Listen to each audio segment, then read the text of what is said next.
Football মানেই Brazil, এমন কথাই আমরা বছরের পর বছর শুনে এসেছি।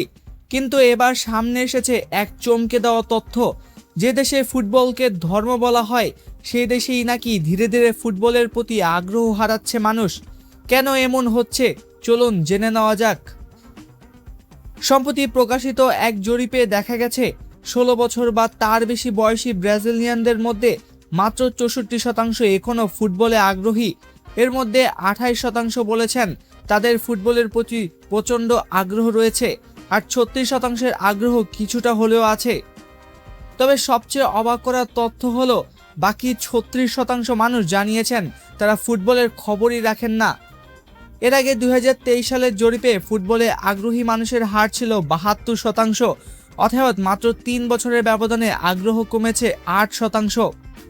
পুরুষ ও নারীদের মধ্যেও দেখা গেছে বড় পার্থক্য।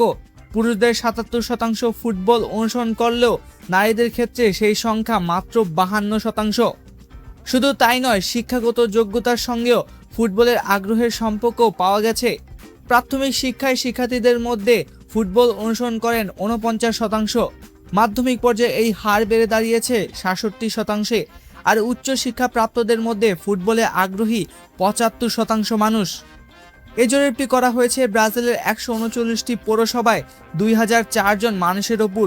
সময়টা ছিল 22 ও 23 জুলাই, অর্থাৎ 2026 ফিফা বিশ্বকাপ শেষ হওয়ার ঠিক পরপরই। বিশ্বকাপে ব্রাজিলের হতাশাজনক পারফরম্যান্স হয়তো এই আগ্রহ কমে যাওয়ার অন্যতম কারণ। 5 বারের বিশ্ব চ্যাম্পিয়ন ব্রাজিল এবারও শেষ 16 থেকেই বিদায় নিয়েছে। টানা ষষ্ঠ বিশ্বকাপেও তারা ফাইনালে উঠতে ব্যর্থ হয়েছে। তাহলে প্রশ্ন উঠছে, ফুটবলের দেশ ব্রাজিলে কি সত্যিই ফুটবলের জনপ্রিয়তা কমছে, নাকি এটি সাময়িক হতাশার প্রভাব? আপনার কি মনে হয়? মন্তব্যে অবশ্যই জানাবেন।